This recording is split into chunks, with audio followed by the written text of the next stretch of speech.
closest that I can think of to compare to this would be the Suzuki Ignis. So is it comfortable? Welcome back to SG Carmart Reviews. My name is Jay. Today we're going to be taking a look at a car that's kind of like the Maserati MC20. It's exotic, it's Italian, its engine sounds different from your usual cars, except maybe it has less than 1/6 the power. Today we're taking a look at the Fiat 500c Coupe.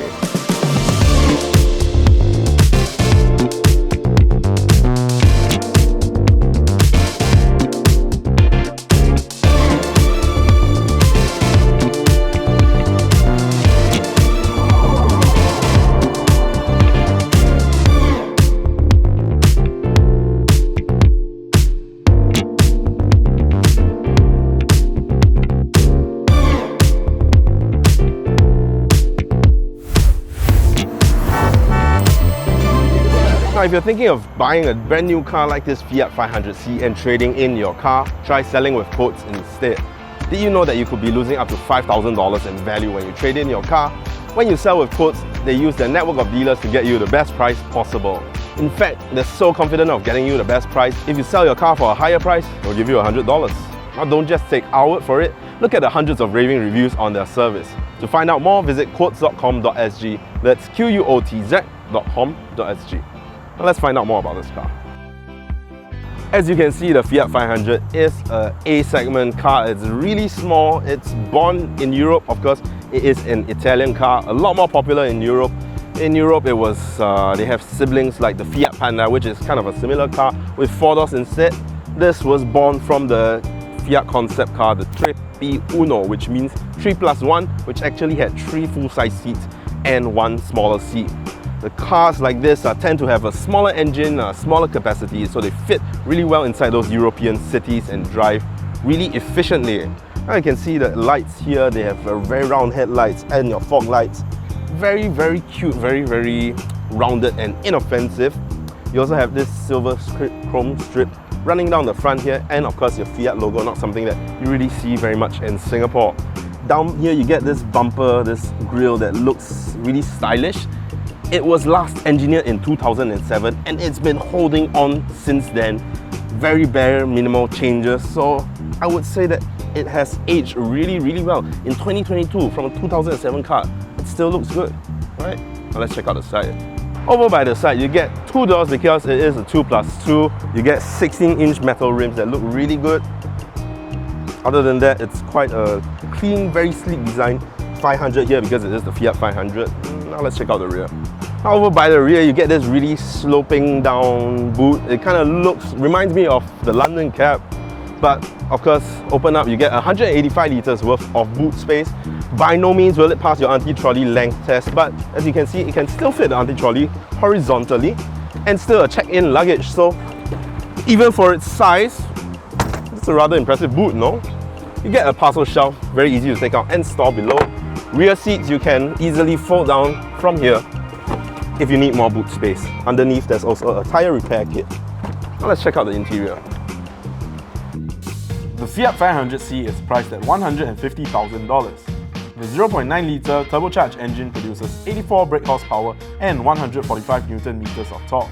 The 5-speed transmission brings the car from 0 to 100 km per hour in 11 seconds.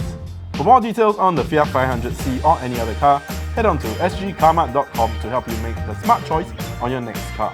Before we head into the rear, if you remember the Sirocco video, I was already struggling, so this time it's good that we brought along a producer. So Mickey, how's the rear seat? Yeah, quite spacious for me. How tall are you? 161. Do the head thing, do the leg thing. So in the rear, you're going to find only 2 seats and 2 seat belts because it's made for 4. Other than that, you're not going to find much amenities other than a cup holder that's over here. Now let's check out the front. Now inside the cabin, you get a really thoughtful design interior, even though it's rather small. This is my headspace and I'm 175 meters. Your seat controls are all manual, like your height adjustment, tilt adjustment. Other than that, it's for a 2007 car, it's pretty good. And it still have an openable sunroof. Now your steering wheel, instead of the usual kind of just black everything, you also get this white leather wrapped, and I think it looks really good. Your buttons, though they may be plastic, They feel kind of premium, really nice to touch. Your infotainment system and your instrument cluster also, I believe they've received new additions. So this takes wired Android Auto, and your instrument cluster is full digital with very high resolution. You get to see your rev counter, your speed, and even your eco score. And because this is a 2-port 0.9 liters, it actually saves a lot of petrol. It's showing me an eco hero score, even though I've been hitting it pretty hard. Now over by the center, you get very cute buttons with this maroon color display, eco mode, hazard light button, and your fog lamp controls. Your aircon controls are here, which, while they are plastic and they are LCD displays, they look really amazing and really fitting for a car. Now down by your gear shift, this is the automated manual. You don't really have your usual PR and DL, you just have reverse, neutral, and then there's no D, it's just automatic or manual. The two last buttons that you get is your windows up and down for the driver and the side passenger. Then you get a few more cup holders and USB ports for your wired Android Auto and a handbrake. Now let's go see how this drives.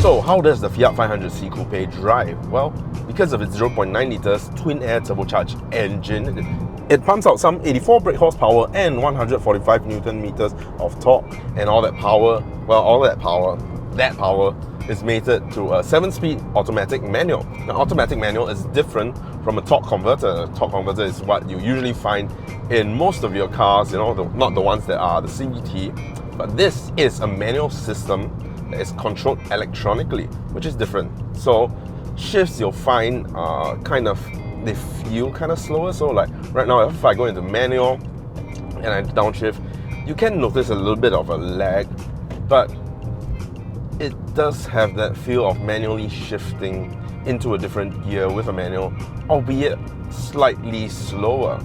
But actually, a system like this actually boasts a better fuel consumption number in terms of fuel economy. So you actually find some pretty outstanding numbers from this Fiat 500c, and of course it's only a 0.9 liter turbocharged engine, right? On paper, it boasts some 26 kilometers per liter. I can't say that I've gotten to that number, but even with our test driving, because our test driving, we tend to push it pretty hard to find out how the car can take it, I am getting a respectable 15-16 kilometers per liter, which, granted, it's not that high, especially for a car this size, but do consider the hard driving that we've been putting this car through. So is the Fiat 500c, how is it in terms of comfort, in terms of your NVH? Well, not great.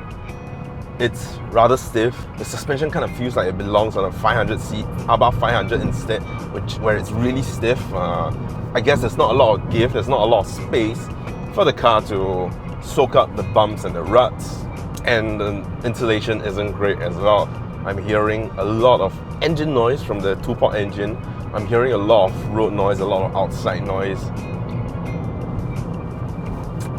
But I do have to say, it's kind of something that I feel like it's worth giving up for, because a car like this is all about character, it's all about the chic look, it's about fun, and of course there's a heritage factor to it.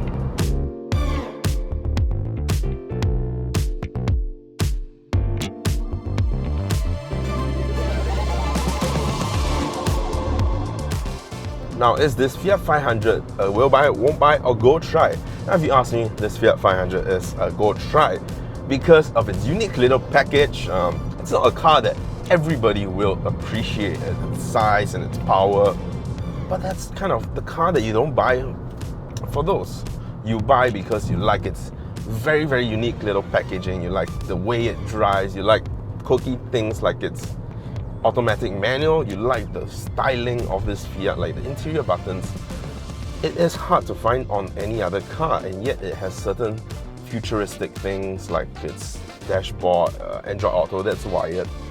So it's kind of like a mix of both. You get some really classic styling and also some of the things that are really modern. So, and also if you like to appreciate the heritage of the Fiat brand, the line of this car, something like your automatic manual, then perhaps this car is for you.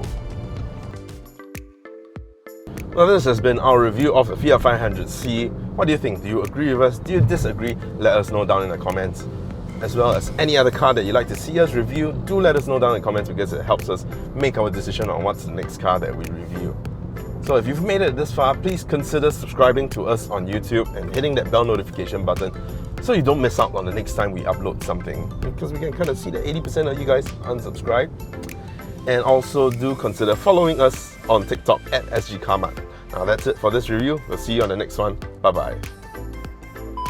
Will, do you think it's funny if I put Mickey inside or should I do the rear? I cannot hear you again. Later. Hey Mickey, 你拿你电话 voice 录 audio, use as a mic. This. So that's roughly the same size, it's roughly the same brake horsepower. Although the... Aiyo, jeez.